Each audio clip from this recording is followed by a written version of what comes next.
ये जो एग्ज़िबिशन आप अभी देख रहे हैं, this is by Tahmina Durrani. She is an author, an activist and an artist.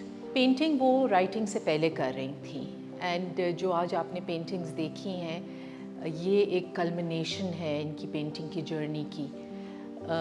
80s से पेंट कर रही हैं, long before she was writing, और ये बहुत सी थीम्स को एड्रेस करती हैं, मेनली बीइंग जो कम्प्लेक्सिटीज़ हैं ह्यूमैनिटी की और जो वर्ल्ड के चैलेंजेस हैं। तो इसमें डिफरेंट सीरीज़ हैं, आप देख रहे हैं the Shamiana series, this addresses women जो चार दीवारी की में हैं, then the sleeping woman, freedom of women, forever war जो है अफगान वुमेन की वॉर को एड्रेस करते हैं।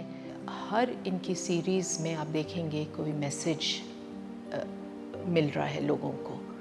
सो ये भी एक बहुत इम्पॉर्टेंट एग्ज़िबिशन है कि ये उस किस्म की डेकोरेटिव पेंटिंग्स नहीं है, मगर एक each painting comes with a very strong message.